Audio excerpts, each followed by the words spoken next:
스스로 행복해하는 스스로 행복해하는 사람들이 있습니다.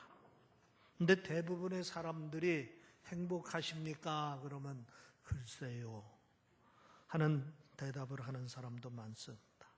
아니, 나는 불행합니다 라고 자신의 삶을 불행하다고 생각하는 사람들도 그 중에는 있습니다. 사람은 모두가 다 행복하기를 바라면서 정작 행복하냐 질문을 받으면은 행복하다 이렇게 얘기하는 사람들이 그리 많지 않다 하는 얘기입니다. 행복하려고 살려고 노력하면은 행복하게 살지를 못하는 이유가 있는 것 같습니다.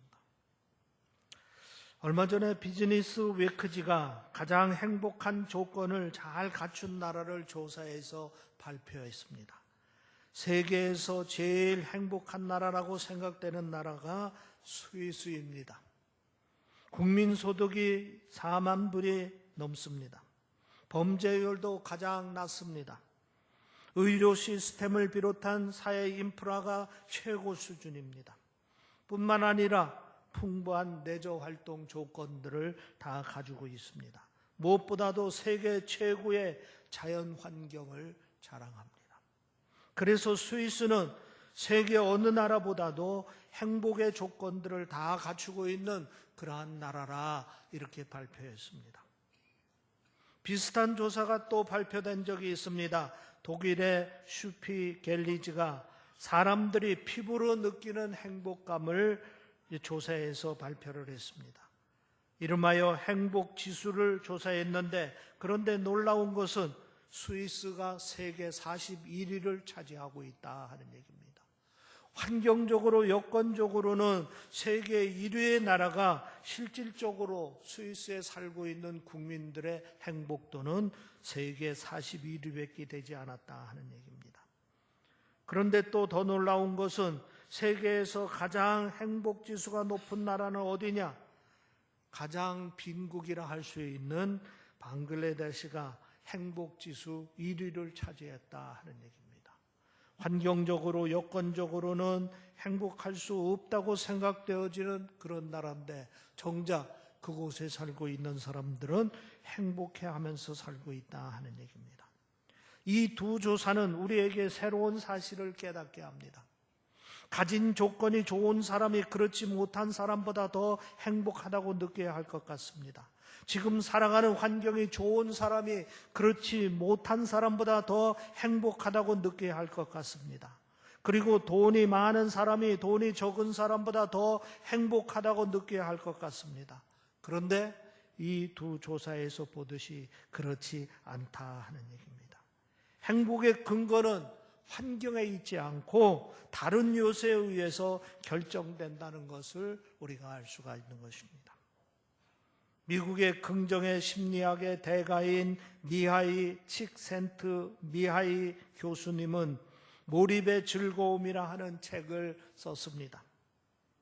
이 책에서 그는 이렇게 묻습니다. 왜 우리는 물질적으로 풍부해졌지만은 행복하지 못한가?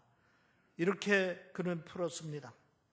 가난할 때는 행복하지 못한 원인을 설명하기가 쉬웠습니다. 가진 것이 없기 때문에 불행하다고 생각하면 그럴듯했습니다.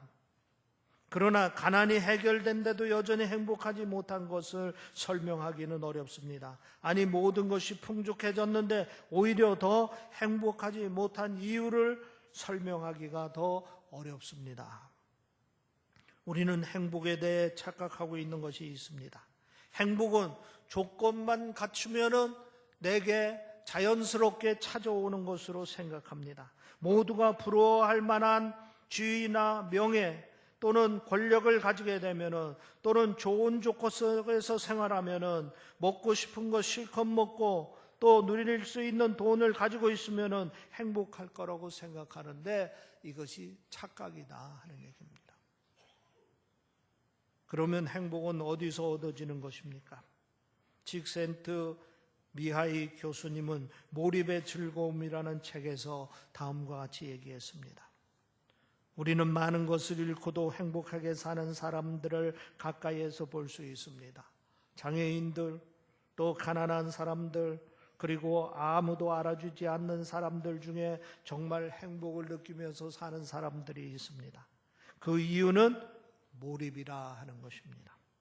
몰입이라는 말은 어떤 일을 할 때에 거기에 푹 빠져서 시간 가는 줄도 모르는 것입니다. 사람들은 이 몰입의 순간에 그 마음의 행복을 느끼게 된다 하는 겁니다. 그러니까 이 몰입은 행복하게 살 수 있는 마음의 자세를 말해주고 있는 것입니다. 결국 행복은 마음의 문제입니다. 삶의 조건이 행복해 보이는 사람도 올바른 마음 자세만 준비되면 행복할 수 있다 하는 얘기입니다. 그러나 아무리 삶의 조건이 행복할 수 없어 보이는 사람도 마음의 자세가 잘못되면 행복할 수가 없다 하는 얘기입니다. 특히 믿음의 사람들이 더 그렇습니다. 우리가 하나님 앞에서 마음의 자세를 반듯하게 잘 가지면은 우리는 행복할 수가 있습니다. 그러나 우리가 하나님 앞에 올바른 자세를 갖추지 못하면 우리는 결코 행복할 수가 없는 것입니다. 그러면 우리 믿음의 사람들이 행복하려면 우리가 어떤 마음의 자세를 가지고 살면 행복함을 느끼며 생활할 수 있는가? 그 해답이 오늘 본문에 나와 있습니다. 오늘 본문 말씀 3절 말씀 한번 같이 보겠습니다. 3절 말씀. 사람이 비록 100명의 자녀를 낳고 또 장수하여 사는 날이 많을지라도 그의 영혼은 그러한 행복으로 만족하지 못하고 또 그가 안장되지 못하면 나는 이르기를 낙태된 자가 그보다 낫다 하나니. 한마디로 말해서 만족해야 행복할 수 있다 하는 얘기입니다. 매사에 만족하는 마음을 가지고 있는 사람이 자신의 삶의 환경 속에서 행복함을 느끼며 산다 하는 얘기입니다. 조건이 아무리 좋아도 만족하지 못하면 행복할 수 없고 반대로 조건이 아무리 나빠도 만족하면 행복할 수 있다 하는 얘기입니다. 시편 23편 5절 말씀에 보면은 다윗이 이런 고백을 합니다. 내 잔이 넘치나이다. 모든 것이 다 만족하다 하는 것입니다. 아니 모든 것이 자기에게 과분하다 하는 것입니다.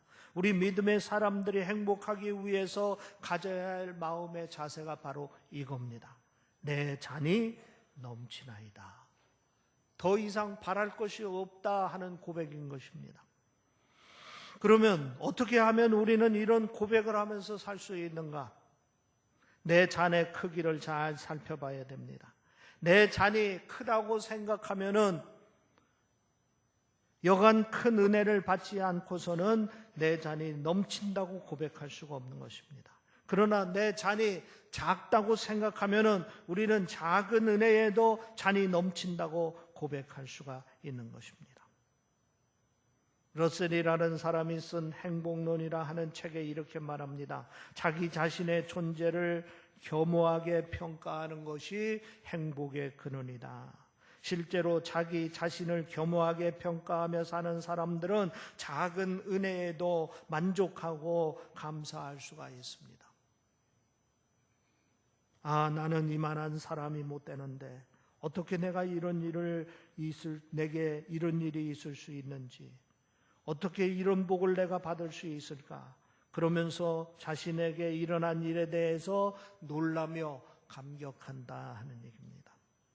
반대로 자신을 높이 평가하는 사람은 이렇게 말하곤 합니다. 어떻게 나 같은 사람에게 이런 일이 있단 말인가? 어찌 내게 이런 불행한 일이 겹친단 말인가? 그러면서 대체로 자신에게 일어난 일에 대해서 불평을 놀아놓는다 하는 얘기입니다. 자신을 크게 생각하고 있는 사람은 늘 불평하고 원망하면서 사지만 자신이 작다고 생각하고 자신이 누리는 것이 과분하다고 생각하면은 그는 감사하면서 기뻐하면서 행복하게 생활한다 하는 얘기입니다. 실제로 다윗은 시편 8편 4절 말씀에 보면 이렇게 노래합니다. 사람이 무엇이기에 주께서 그를 생각하시며 인자가 무엇이기에 그 주께서 그를 돌보시나이까. 다윗은 자신을 돌아봅니다. 자신은 들에서 양치던 목동이었습니다. 결코 왕이 될 자격도 자질도 없었던 사람이었다고 생각했습니다. 그러던 그가 하나님의 특별한 은혜로 왕의 자리에 올랐습니다. 그는 결코 이 점을 잊을 수가 없었습니다. 그래서 늘 자신의 존재를 겸허하게 평가하고 살았습니다. 자신을 낮추고 자신의 존재를 낮게 평가하고 모든 것이 과분해 보였습니다. 그래서 다윗은 내 잔이 넘치나이다, 이렇게 고백할 수가 있었던 것입니다. 우리는 우리의 마음을 낮춰야 됩니다. 그러면 잔이 넘치는 경험을 할 수가 있습니다. 예를 들어 남편은 아내를 생각하며 나 같은 사람에게 내 아내는 정말 과분한 사람이야. 그리고 내 아내는 남편을 생각하면서 나 같은 사람에게 내 남편은 정말 과분한 사람이야. 이렇게 고백하며 사는 부부는 행복한 부부입니다. 여러분, 우리가 행복하게 살려면 스스로 자신의 삶에 대하여 만족할 수 있어야 합니다. 늘 마음속에 내 잔이 넘치나이다 하는 고백을 할 수가 있어야 하는 것입니다. 그 다음에 두 번째로는 오늘 본문 2절 말씀을 보겠습니다. 2절 말씀에 보면 이렇게 기록되어 있습니다. 어떤 사람은 그의 영혼이 바라는 모든 소원에 부족함이 없어 재물과 부요와 존귀를 하나님께 받았으나 하나님께서 그가 그것을 누리도록 허락지 아니하셨으므로 다른 사람이 누리나니 이것이 헛되어 악한 병이로다. 하나님께서 베푸신 그 많은 것을 감사함으로 누리지 못하면 행복할 수 없다 하는 것입니다. 반대로 하나님께서 베푸신 것들을 감사하는 마음으로 누릴 때 행복이 찾아온다 하는 것입니다. 여기서 누린다는 말은 어원적으로는 발견한다는 뜻을 가지고 있습니다. 그러니까 누린다는 것은 믿음의 눈을 열고 내게 주어진 것들을 올바로 보고 그것들을 감사한 마음으로 사용하고 즐기고 나누고 베푸는 것을 말합니다. 이때 정말 좋은 것을 받았고 정말 많은 것을 받았고 정말 소중한 것을 받았다는 것을 깨닫게 됩니다. 그리고 그것들을 감사하면서 사용하는 동안 행복을 깊이 느낄 수가 있게 되는 것입니다. 저를 비롯하여 우리 한국 사람들은 지나칠 정도로 목적지향적인 삶을 살고 있습니다. 어떤 목적을 정해놓고 나머지는 그 목적을 위해 철저하게 희생하여도 상관하지 않습니다. 인생의 한순간 한순간도 오직 그 목적을 위해 사용할 뿐입니다. 예를 들어서 인생의 소중한 청년기를 오직 대학 입시를 위해 희생시키고 있습니다. 그 시기에 경험해야 할 것들이 많이 있습니다. 그 시기에 누려야 할 것들이 많이 있습니다. 그러나 그 모든 것을 목적을 위해 다 희생시키면서 살고 있습니다. 이렇게 살게 되다 보면 자신의 행복을 느낄 수가 없다 하는 얘기입니다. 등산을 해도 그렇습니다. 정상 정복이라는 목적을 정해놓고 그저 정상에 오르고 또 오를 뿐입니다. 오르는 도중에 나무를 보고 또 새소리를 듣고 계곡에 시냇물에 발을 담그는 그런 소중한 경험들은 안중에도 없습니다. 이렇게 지나치게 목적지향적 인생을 살다 보면은 그 목적이 지나간 뒤 너무도 허탈해집니다. 목적을 이루어도 또 다른 목적을 향해 달려가야 되기 때문에 그 행복의 순간은 잠시뿐입니다. 그러다 목적을 달성하지 못하면 너무도 많은 것을 잃어버리기 때문에 그 실망감은 이루 말할 수가 없습니다. 그래서 우리 한국 사람들은 행복을 느끼면서 사는 것이 힘들다 하는 얘기입니다. 왜? 지나치게 목적지향적인 삶을 살고 있기 때문에 그렇습니다. 하나님께서 우리에게 베풀어 주신 은혜들이 얼마나 많이 있습니까? 하나님께서 우리 인생의 순간순간들을 베풀어 주신 그러한 기쁜 일들이 많이 있습니다.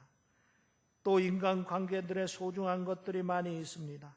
그러한 모든 것들을 우리가 소중히 여기고 감사하고 누리면서 살 때 우리는 진정 행복을 느끼면서 살 수가 있는 것입니다. 미국의 작가 스탠리 스타인이라 하는 사람은 이제 나는 외롭지 않다라는 책을 써서 많은 미국 사람들에게 용기를 심어준 작가입니다. 그는 나병 환자이면서 나병으로 인하여 눈까지 볼 수 없는 시각장애인이 되었습니다. 인생을 비관하고 절망할 수밖에 없는 그가 어느 날 마음속에 이런 생각이 떠올랐습니다. 내게 남은 것을 가지고 무엇을 할 수 있을까? 그리고는 자기에게 남아있는 것들을 하나하나 손꼽아 보았습니다. 다 잃어버린 것인 줄 알았는데, 이러다가는 내 인생은 그저 끝난 것으로 생각했는데, 남은 것들을 하나하나 헤아려다 보니까 귀중한 것들이 많이 있었습니다. 그 중에서 무엇보다도 자기에게는 건강한 정신이 남아 있었습니다. 그래서 이 건강한 정신으로 작가가 되기로 마음을 먹었습니다. 작가가 되기 위해서 공부를 시작합니다. 수많은 습작을 거듭하면서 작가가 되기 위해 노력했습니다. 음악을 들으며 또 건전한 건강한 정신이 있음을 감사하며 행복한 삶을 살았습니다. 결국 그는 나는 외롭지 않다라는 책을 써서 건강하게 살고 있는 미국의 많은 사람들에게 큰 용기를 주는 그런 훌륭한 작가가 되었다 하는 얘기입니다. 사람들이 찾아와서 그에게 물었습니다. 어떻게 그런 극한적인 절망 속에서 행복한 인생을 발견할 수 있었습니까? 그는 이렇게 대답했습니다. 나는 내가 잃어버린 것을 슬퍼하는 대신 아직 내게 남아있는 것들을 활용하여 내가 할 수 있는 것을 열심히 했습니다. 가만히 생각해 보면 우리는 하나님께 참 많은 것을 받았습니다. 그러나 욕심 때문에 내게 없는 것만 보고 그것을 다 가지려고 세월을 허비하다가 불행해지는 것입니다. 지금 내게 있는 것들을 발견하고 그것을 누리며 살아가면 행복할 수 있습니다. 그리고 귀한 열매를 거둘 수 있습니다. 여러분, 지금 내게 있는 것들을 헤아려 보시기를 바랍니다. 그리고 그것을 소중히 여기시기를 바랍니다. 남들이 가지지 못한 것들을 나는 참 많은 것을 가지고 있음을 발견할 수가 있습니다. 그러다 보면 어느덧 나는 행복한 사람이 되어 있는 것을 발견할 수가 있습니다. 이미 받은 은혜와 또 가지고 있는 것들을 누리면서 감사하면서 살 때 우리는 진정 자신의 삶에 대해서 감사하며 행복해할 수 있는 삶을 살게 되는 것입니다. 세 번째 제일 중요한 것은 오늘 본문 5절에 이렇게 말씀하고 있습니다. 햇빛도 보지 못하고 또 그것을 알지도 못하나 이가 그보다 더 평안함이라. 평안할 때 행복을 느낄 수가 있는 것입니다. 우리가 모든 것을 다 갖추고 있다 하더라도 마음의 평안이 깨지면은 우리는 결코 행복하다고 느낄 수가 없는 것입니다. 실제로 그렇습니다. 현대인들은 옛날과 비교할 수 없는 좋은 환경에서 편안한 삶을 살고 있습니다. 힘든 노동으로부터 해방됐습니다. 질병의 고통으로부터 많은 부분이 벗어났습니다. 의식주도 과거와 달리 풍성한 삶을 살고 있습니다. 그러나 현대인은 과거와 달리 각종 정신질환에 시달리고 있습니다. 각종 통계 조사에 살펴보면 약간의 차이가 있지만은 현대인의 70 내지 80%는 각종 정신질환을 가지고 있습니다. 대표적인 것이 신경쇠약이라고 하는 노이로제 또는 우울증, 신경강박증, 불면증, 정신분열증 등등 많은 증세들을 보이고 있습니다. 한마디로 평안을 잃어버리면서 살고 있다 하는 얘기입니다.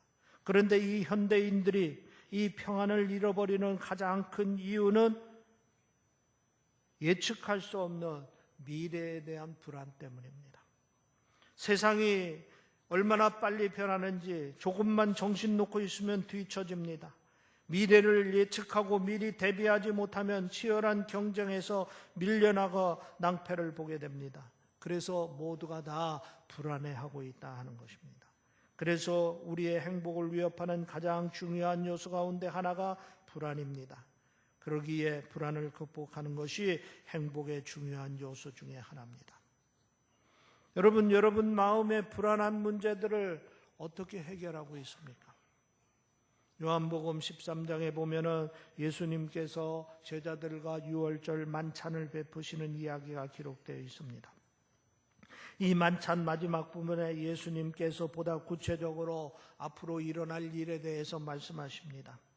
또 제자들 중에 예수님을 팔아 넘기게 될 것이고 장차 십자가를 지게 될 것이라는 이야기를 합니다. 제자들은 예수님의 말씀을 듣고 예수님이 이제 제자들의 곁을 떠나게 된다니까 불안해했습니다. 또 자기들끼리 술렁거리기 시작합니다. 앞으로 몰려오는 어려움들을 어떻게 극복할까 하고 불안해했습니다. 그때에 주님 말씀하십니다. 평안을 너희에게 끼치노라. 곧 나의 평안을 너희에게 주노라. 내가 너희에게 주는 것은 세상이 주는 것 같지 아니하리라. 너희의 마음에 근심하지 말고 두려워하지 말라. 주님께서 제자들에게 주님의 평안을 베풀어 주신 것입니다. 또 부활하신 주님께서 제자들에게 나타나서 평안할지어다 하며 평안을 주십니다. 오늘 우리들도 이렇게 주님께서 주시는 평안을 받아야 될 줄 믿습니다. 주님께서 주시는 평안을 내 마음에 가득 채우면 우리는 어떤 불안과 염려와 두려움도 극복할 수가 있습니다. 마치 촛불이 켜지면 방 안의 어두움이 한순간에 다 사라지는 것처럼 주님의 평안이 내 마음에 임하게 될 때 내 안에 있던 모든 불안, 근심, 걱정, 염려들이 한순간에 다 사라지게 되는 것입니다. 그렇기 때문에 우리는 주님의 평안을 사모해야 됩니다. 여러분, 하나님은 우리가 이 땅에 사는 동안 정말 행복한 삶을 살기를 원합니다. 이 시간 우리가 행복하게 살기 위해서 우리 마음을, 자세를 어떻게 해야 하는가 몇 가지 말씀을 드렸습니다. 우선 제일 첫 번째 말씀드린 것이 만족해야 된다 하는 얘기입니다. 하나님의 크신 은혜를 생각하면서 내 잔이 넘치나이다 라고 고백하면서 살아야 합니다. 그 다음에 두 번째로는 누려야 합니다. 하나님께서 허락하신 그 모든 것을 소중하게 여기면서 감사하며 누리시기를 바랍니다. 무엇보다 제일 중요한 것은 주님께서 우리에게 베풀어 주시는 평안입니다. 주님께서 주시는 이 평안을 받고 보면은 우리는 어떤 환경 속에서도, 여건 속에서도 마음의 평안을 유지할 수 있고 참된 행복을 누리면서 살 수가 있는 것입니다. 여러분, 정말 행복한 삶을 사시기를 바랍니다. 나는 행복합니다. 나는 정말 행복합니다. 감사하며 찬양하며 하나님께 영광 돌리는 여러분들이 되시기를 주님의 이름으로 축원합니다. 기도하겠습니다. 아멘. 할렐루야. 아버지 하나님, 우리의 인생을 주관하시고 다스리시고 인도하시고 때에 따라서는 우리의 마음에 평안을 주시고 참 행복을 누리며 생활하게 하시니 아버지 하나님 감사합니다. 아직도 좋은 여건을 가지고 있으면서, 아직도 풍요로운 삶을 누리면서 마음의 불안 때문에 스스로 불행하다고 생각하면서 사는 형제들이 있습니다. 아버지 하나님, 이 시간 은혜를 베풀어 주시어서 주의 평안을 허락하여 주시고 주님 주시는 평안 속에 행복함을 누리며 생활할 수 있도록 인도하여 주시옵소서. 내 잔이 넘치나이다. 더 바랄 것이 없습니다. 감사하며 감격하는 삶이 될 수 있도록 인도하여 주시옵소서. 주님 주신 모든 것이 과분하게 생각하고 누리며 생각하고 또 하나님께 영광 돌리는 삶이 될 수 있도록 인도하여 주시옵소서. 이 제단을 섬기는 우리 모든 성도님들을 가정에 진정한 평안을 허락하여 주시고 진정한 행복을 허락하여 주시고 날마다 감사와 찬양이 넘치는 삶이 되도록 허락하여 주시옵소서. 감사하며 우리 주 예수 그리스도의 이름으로 기도하옵나이다. 아멘. 많은 은혜 받으신 줄로 믿습니다. 행복한 마음 가지고 428장 찬송하겠습니다.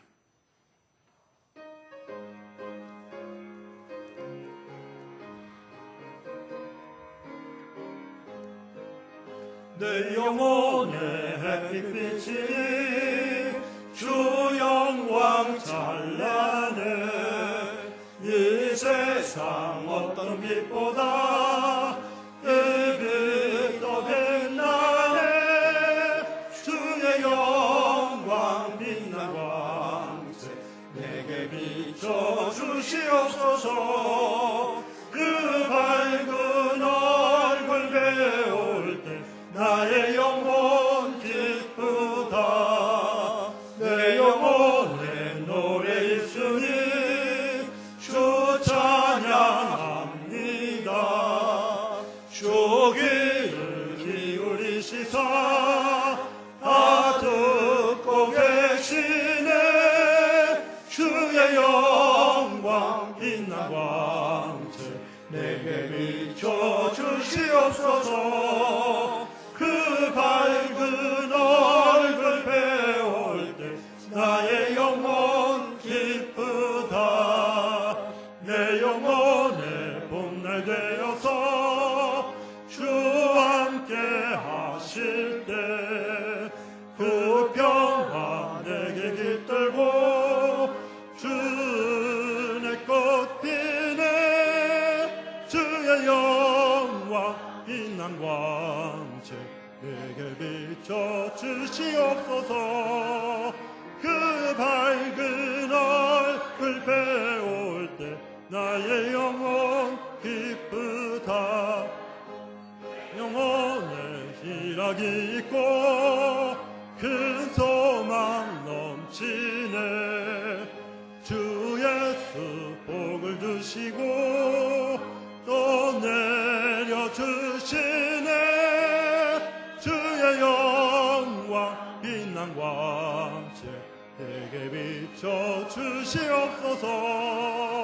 그 밝은 얼굴 배울 때 나의 영혼 기쁘다. 기도하겠습니다.